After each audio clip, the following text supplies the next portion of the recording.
الهستيرية لدى النظام الجزائري، ولو أنه دائما يعني سنرى اليوم ما أقول دائما أنه يعني يدخل في إطار تقريبا الخيال العلمي. يعني لا نرى هذا في أي بلد في العالم، في أي بقعة في العالم، في أي منطقة في العالم، أنه أي بلد أيا كان موضوعه الأساسي هو قضية لا ناقة له ولا جمل فيها، لا من قريب ولا من بعيد، لا من قريب ولا من بعيد.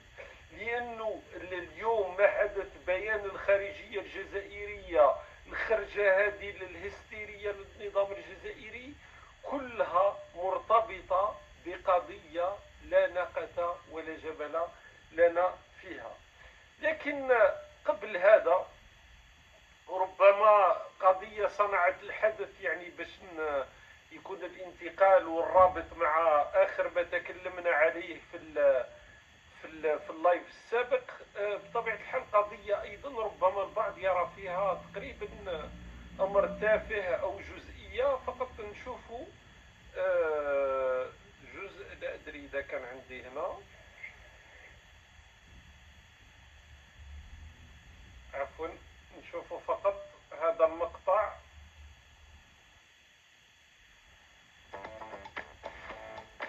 نقل بأحسن ثمن مع يانغو، رحلات ابتداء من 9 دراهم.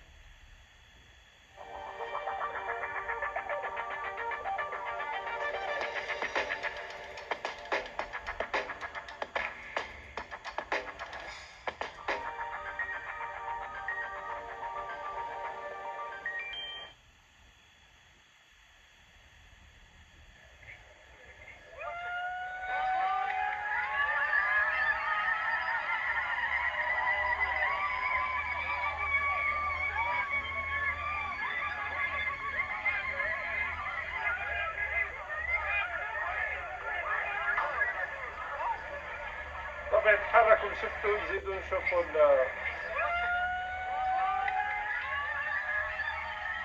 ربما من زاوية أو بالتصوير. عفوا، نسحبوا فقط الموسيقى لأنه ممكن أنه تطرح إشكال.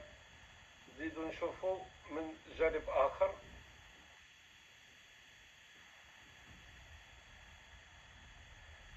طبيعة الحال كثرهم من تناولوا هذه القضية، أردت يعني أنكم ترونها عدة مرات.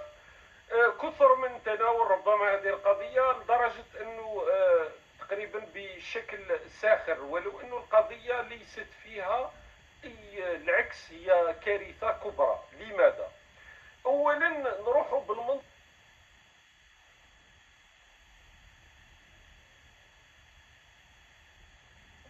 فلنقول بالمنطق الغربي، يعني بالمنطق تاع العالم الغربي.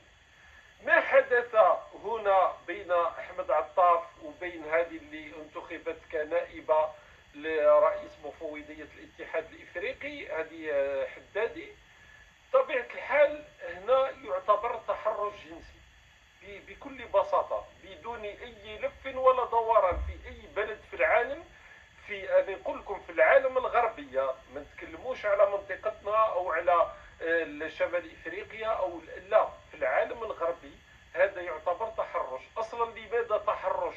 ما يضيف، يعني هناك يعني ما يمكن وصفه بسيركونستانس اغرافونت، يعني قضية تضيف في الخطورة تاع ما حدث بين أحمد عطاف وبين من هي المرؤوسة لدى أحمد عطاف.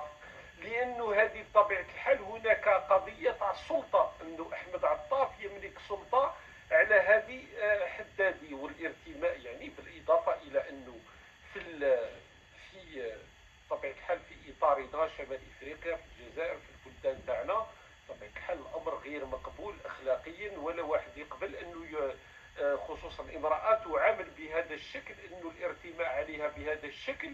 وأنه في إطار الآن راكم تشوفوا حتى في الرياضة، يعني في حدثت بعض اللقطات يعني ربما أقل حدة من هذه في العالم الغربي، واعتبر هذا بأنه تحرش. يعني الخروج كليا بعيدا عن العلاقة الشخصية بينهم، هم أحرار في حياتهم، ماشي مشكل. يحبوا ياخذوا غرفة، يحبوا، هذه حريتهم الشخصية. أنا لا أعرف لا علاقتهم الشخصية، لا تهمني لا من قريب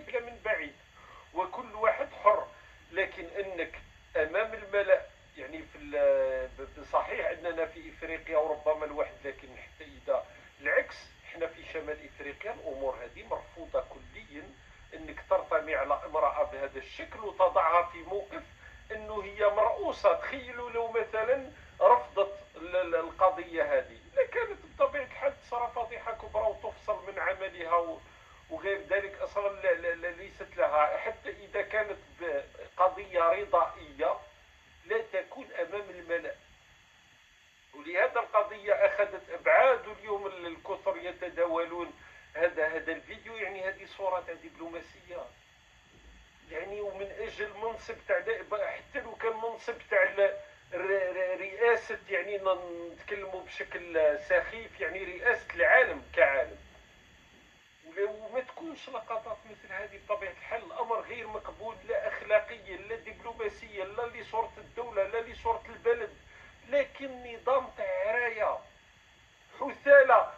غلط الكولونيل مايكا لما قال لك على احمد عطاف ان ارغيومون دبلوماتيك. لما تشوف الصور هذه، ولو انه ليس هو وحده، يعني حتى ابراهيم قالي زعيم البوليساريو نال نفس القسط يعني من الاحضان مع الدبلوماسيات الجزائريات. ولكن هذا يعطي، ولو انه في الحاله تاع ابراهيم قالي راح نقول لك على الاقل هو ليس رئيس مباشر عليهن، ولو انه ما فهمناش. يعني هذا ابراهيم قالي ربما هو واحد من اكبر الزعماء الان في الجزائر، يعني تجول بطائره رئاسيه، حاضر لما تكون مناسبه مثل هذه.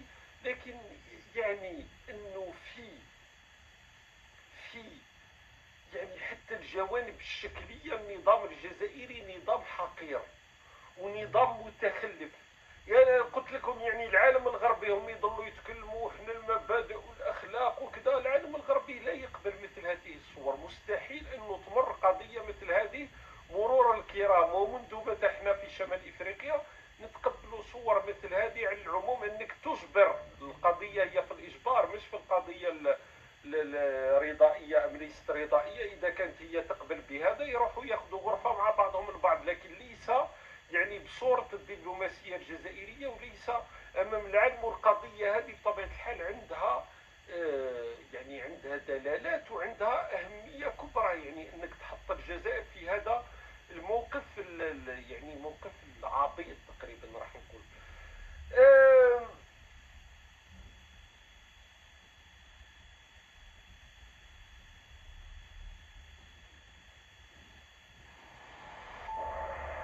شنو كتسنى؟ استعمل بطاقتك ديال بريد بنك وفلوسك في الامان. الخلاص بالبطاقه ديال بريد بنك مجاني وبلا رسوم. ومن الفوق الا خلصتي ببطاقتك البنكيه ديال بريد بنك عندك فرصه تربح بزاف ديال الجوائز.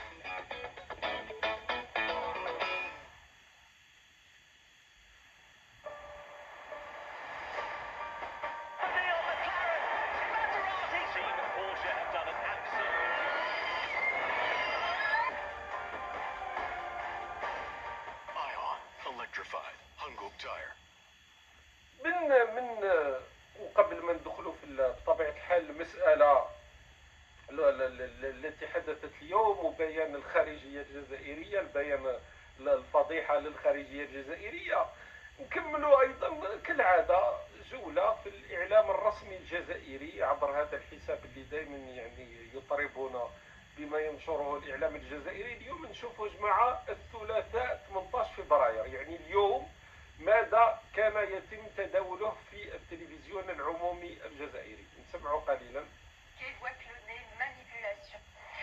Vidéo truquée, voix clonée, manipulation, quand l'intelligence se met au service d'agendas occultes et de diffusion de discours hostiles à l'Algérie, des rapports crédibles révèlent l'existence de plusieurs officines obscures qui mènent une guerre médiatique surnoise multidimensionnelle contre l'Algérie et ses institutions en exploitant des technologies de l'intelligence artificielle et de deepfake à laquelle l'Algérie fait face fermement à travers des applications pratiques de haute technologie développées par des compétences algériennes. Yasmine Sophie. L'Algérie est la cible d'une guerre médiatique يتكلموا على الحرب الإعلامية. attaquer l'Algérie sur plusieurs fronts. La presse internationale, notamment en Europe et dans le Golfe, d'information et de corruption, étroitement liée au régime de Marseille. Ce réseau, impliqué dans des راني حتى خليتكم تسمعوا جيدا حتى نوصلوا للريجيم دو مخزن، نظام المخزن، هذه باللغة الفرنسية. نزيدوا عفوا طبيعة الحال. في المغرب لم تعد السجون بها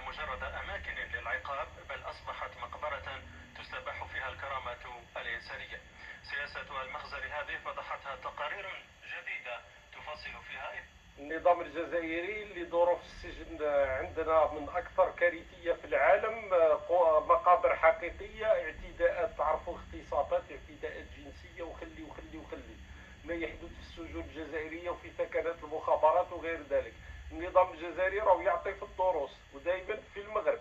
في الوقت الذي تتجه فيه الجزائر بخطواتها الواثقة نحو تسجيل اسمها في مصاف الكبار وحقيقة اسما وازنا على المستوى الإقليمي والدولي، يتكلم أعداء النجاح عبر أبواقهم المأجورة لنفي سمومهم والتنفيس عن عقدهم المرضية، حيث كشفت تقارير لآلاف الصحفيين من مختلف الجنسيات لشن حملات معادية للسياسة الخارجية للجزائر مقابل مبالغ مالية. التصريحات الأخيرة لوزير الاتصال محمد مزيان بشأن الوجه الآخر للحرب الإعلامية القذرة التي تدور رحاها ضد الجزائر كشفت جزءا صغيرا من خفايا الكتائب الإعلامية المتعددة الجنسيات المجندة من قبل مخابر محور الشر لتشويه كل ما هو جزائري. وزير الاتصال القادم من أروقة العمل الدبلوماسي. أنا لماذا خليتكم تسمعوا مقطع طويل من هذا التقرير من برقية وكالة الأنباء الجزائرية التي فسرت، أعطتنا الآن تفاصيل على قضية ماذا؟ قضية 9000 صحفي، 9000 صحفي حول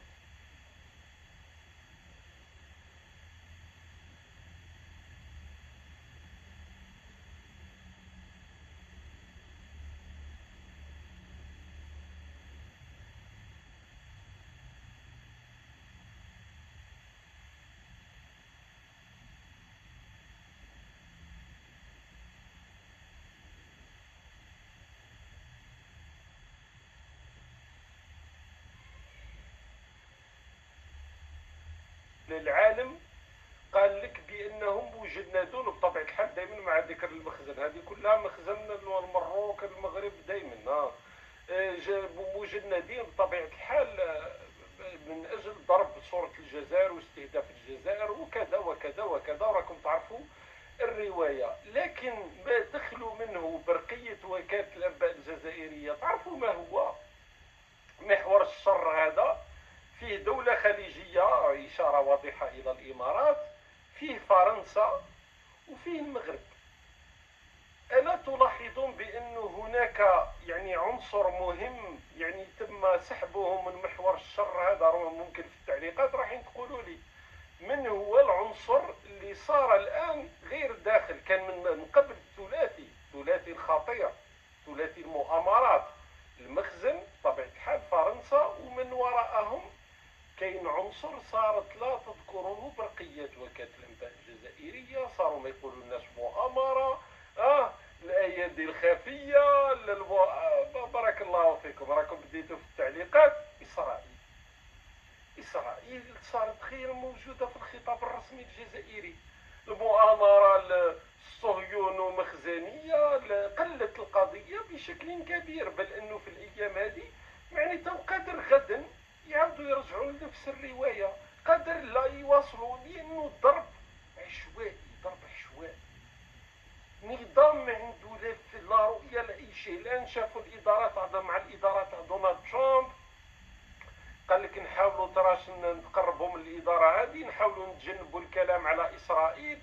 انتم قلتوا حنا المبادئ اصلا، وبداها تبون لما قال بطبيعة الحال بأنه ما عندناش مشكل مع إسرائيل من غير قيام دولة فلسطينية، وبهذا أكد بأنهم لمدة سنوات وهم يقصوا في روايات فارغة لما كانوا يتكلموا على المؤامرة الإسرائيلية والمؤامرة الصهيونية. وش من منطق هذا؟ واليوم يقول لك 9000 صحفي، وقال لك وعلى اساس راهم جابوا المعلومات وتقارير، وهي غير ما موجوده لا معلومات لا تقارير لا اي شيء. ويقول لك نرجح انه كلام وزير الاتصال صحيح، وكالة الانباء الجزائريه ترجح، ماهيش متاكده، نقلا على وزير الاتصال نقلا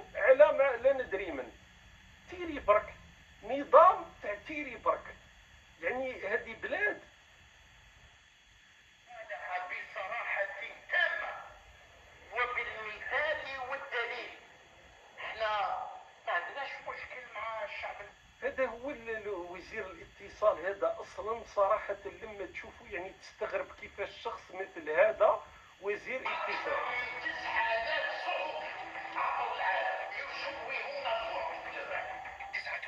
تما هو خرج دار الخرجه تاعو اللي علقنا عليها وكانت كارثيه ومسخره وكلام سوقي وكلام تاع شوارع ورقم لا اساس له من الصحه وما عنده حتى مصدر، وتخرج لك وكاله الانباء الجزائريه دير برقيه تقول لك الابواق وكذا واللي تهاجم الجزائر، ويقول لك يعني نرجح انه كلام يعني نتجه انه الكلام هذا صحيح. كيفاش وكاله الانباء الجزائريه تخرج دير في التخمينات؟ كما نهار قضيه تاجيل الانتخابات الرئاسيه قالت لك السيناريو، وكاله الانباء الجزائريه التابعه للرئاسه خرجت قالت لك السيناريو الاول ممكن لهذا للعوده الى المسار الدستوري، السيناريو رقم 2 مع تاجيل الانتخابات تاع في سنه 2019 حابين نعاودوا نرجعوا الى نفس المسار. دير في التخمينات رغم انها وكاله رسميه، يعني من المفروض انها تعطي فقط الخبر اليقين والا لا داعي لوجود اي برقيه. يعني كوارث. ولما تشوف البرقيه تاع وكاله الانباء الجزائريه ونروحوا نضربوا طله فقط صغيره على الواقع، صغيره على الواقع. شوفوا هذا فيديو من منصه تاع تيك توك، شابه فرنكو جزائريه على ما اظن.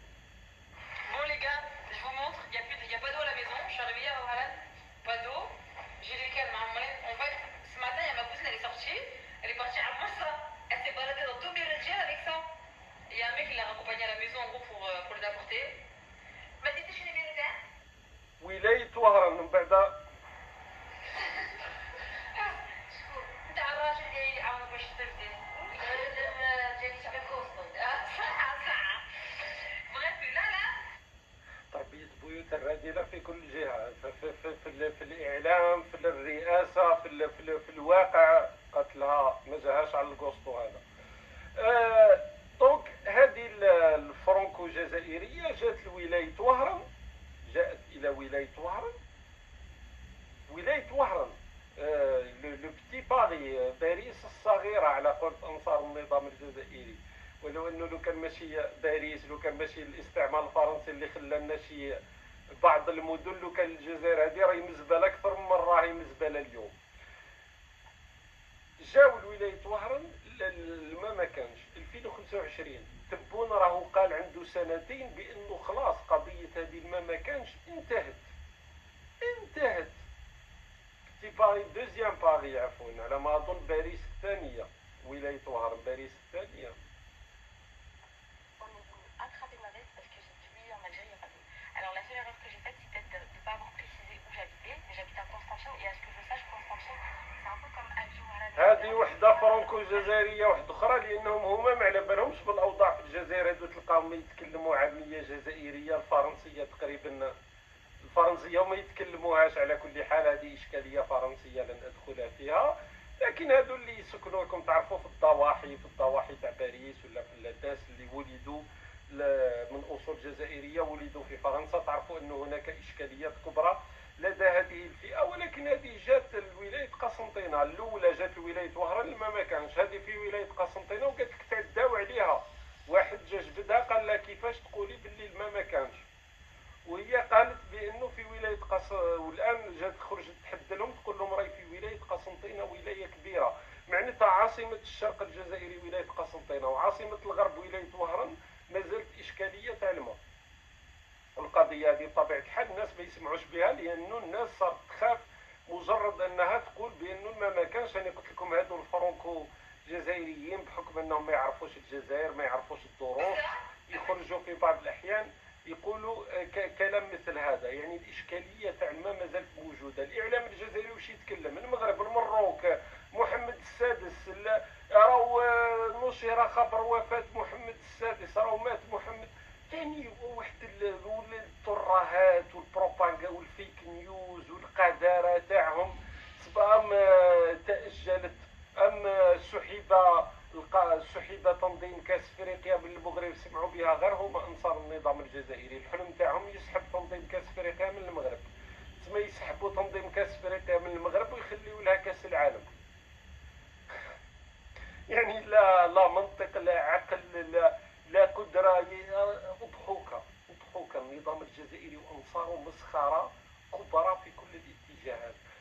انهم يحكيو على الاشكاليه تاع الماء، علاش كاين مشكل تاع ندره المياه الى حد الساعه في كبرى الولايات الجزائريه، الوضع الكارثي، المنظومه الصحيه الكارثيه. لا، وهنا طبيعه الحال نصل الى ما حدث اليوم. قال لك عاجل اجري تخلطت. المهم، وزارة الخارجية الجزائرية تناديكم ارواحوا تسمعوا الجديد. قال لك قضية، شوف، قضية تاع السيادة، قضية مهمة جدا، نخسروا العالم كامل على جالها. واش كاين؟ اروح نسمعوا طراش واش كاين. سانتوس لوكاس. تركزت المحادثات حول التحضير لعقد الدورة السادسة للجنة الحكومية المشتركة وسبل التوظيف الأمثل لهذا الاستثمار. عفوا، انا راني خليت لكم المقطع، راهو ماهوش هذا هو المقطع اللي كنا راح نسمعوا. هذا راهو احمد عطاف في زياره الى الموزمبيق، تقريبا واحده من اخر الدول اللي بقات. يعني راكم تعرفوا الموزمبيق ماشيه في الخط على النظام الجزائري، لانه حتى افريقيا النظام الجزائري يعيش عزله كبرى. والتحاليل حول التطورات التي تشهدها عدد من بؤر النزاعات بالقارة الإفريقية وأرض لم عفوا القضية الفلسطينية ومسألة تصفية الاستعمار بالصحراء الغربية. إن الزيارة التي قام بها عضو من أعضاء الحكومة الفرنسية إلى الصحراء الغربية أمر خطير للغاية، فهي تستدعي الشجب والإدانة على أكثر. هذا راه موجز الاخبار تاع الساعه 5 مساء. معناتها قبل ما تقرا البيان، علاش حبيت نخلي لكم المقطع اللي قبل ايضا، قبل ما تبدا تقرا البيان المرتبط بما حدث يعني في الساعات الاخيره، هذه المذيعه كانت اصلا تتكلم على الملف تاع الصحراء، وصارت تتكلم الاحتلال والمغرب ومن بعد كانت تتكلم على الموضوع الصحراء والاحتلال وانتهاك حقوق الانسان وكذا. وفي موضوع اخر الصحراء الغربيه يعني حاله مرضيه. الموضوع الوحيد اللي يتكلموا فيه هو هذا، ما عندهمش موضوع واحد اخر. هذه هي الكارثه الكبرى، ما يتفهمش. من صعيد كونها تنم عن استخفاف سافر بالشرعية الدولية من قبل عضو دائم في مجلس الأمن الأممي، كما أن هذه الزيارة تدفع نحو ترسيخ الأمر الواقع المغربي في الصحراء الغربية، أرض لم يكتمل مسار تصفية الاستعمار بها، وأرض لم يحظى شعبها بعد بممارسة حقه غير القابل للتصرف أو التقادم في تقرير مصيره.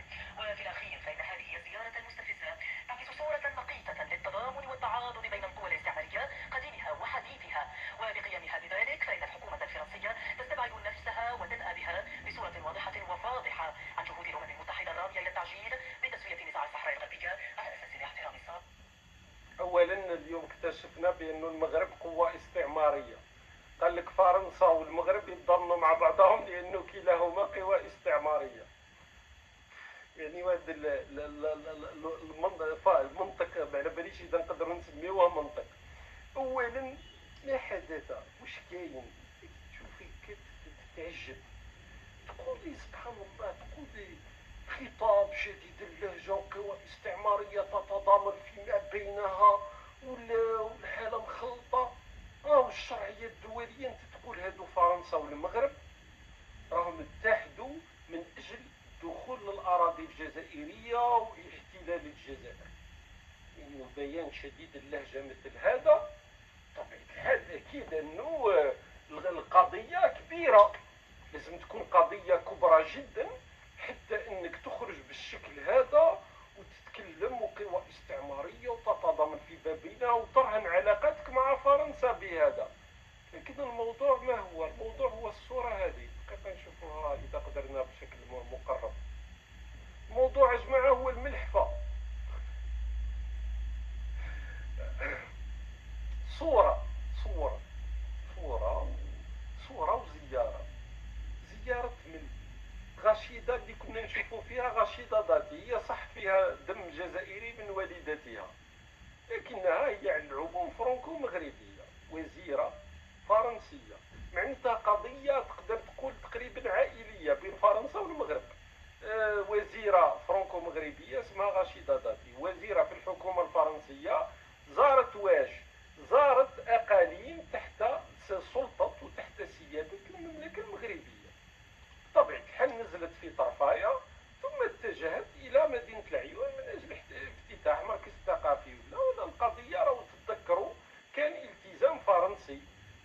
اعتراف فرنسا بمغربية الصحراء هي افتتاح مركز ثقافي فرنسي في العيون وغير ذلك، بحكم أنها وزير الثقافة وبحكم أنها كانت وحدة لو تتذكروا لما كنت هذاك اللايف التحليلي اللي عملنا على قضية كيف فرنسا اعترفت بمغربية الصحراء، كنت قلت لكم بأنه رشيدة داتي بطبيعة الحال هي وجيرار لارشي اللي هو المسؤول على مجلس الشيوخ في فرنسا كان عندهم دور كبير في تغيير موقف إيمانويل ماكرون الاتجاه نحو اعتراف بمغربية الصحراء.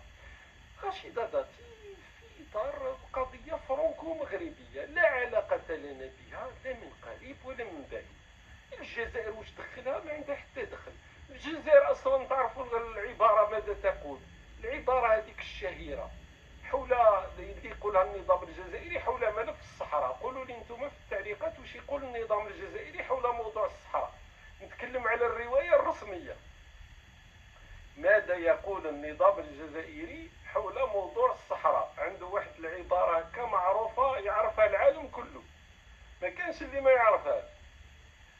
فوالا راهي بدات تنزل في التعليقات. الجزائر ليست طرفا في النزاع. الجزائر ليست طرفا في النزاع. من السبعينات والنظام الجزائري يعاود فيها. راك انت دائما نقول راكم انتم تاكدوا بانفسكم بانكم النظام الجزائري هو النزاع نفسه. عطيوني هيا نروحوا. شوف اليوم نتجردوا من شمال افريقيتنا، ونتجرد انا من انني عامل المخزن، ونتجردوا بالانتماء لا للجزائر لا للمغرب لا لشمال افريقيا لا لاي شيء. اعطيوني بلد واحد في العالم فوق وجه الكره الارضيه ادانا زياره رشيدة داتي وزيره الثقافه الفرنسيه الى الأقاليم الجنوبية المغربية. أعطوني بلد واحد. كيفاش يعني البلد الوحيد اللي يقول على نفسه لسنا طرف في النزاع؟ حتى جنوب إفريقيا مثلا، يا أخي جنوب إفريقيا معروفة بمواقفها مع البوليساريو والاعتراف بالجمهورية العربية البطوشية التندوفية، ما كان حتى مشكل. شفتوا بيان تاع وزارة الخارجية لدولة جنوب افريقيا يدين هذه الزيارة؟ كاين موجود. معناتها انت تعطي نفسك واحد، تحط في نفسك في واحد الموقف البايخ ورواح. قبل ما نشوفوا التناقضات نشوفوا اولا فقط رشيدة داتي بعض الكلام اللي قالته. Je crois que le Maroc n'a pas attendu la France pour développer et se développer dans les provinces du Sud. Et l'évolution de ce développement dans les provinces du Sud sont assez impressionnants. À l'image de l'ambition هنا راهي تتكلم على التنمية que Sa Majesté le roi Mohamed VI a pour le Maroc et en particulier pour ses provinces. Donc le développement est... هنا راهي تتكلم على التنمية في الأقاليم الجنوبية وتقول لك بأنه المغرب والملك محمد السادس لم ينتظر يعني الدعم الفرنسي من أجل أنه يطور الأقاليم الجنوبية هذه المغربية، ومن أجل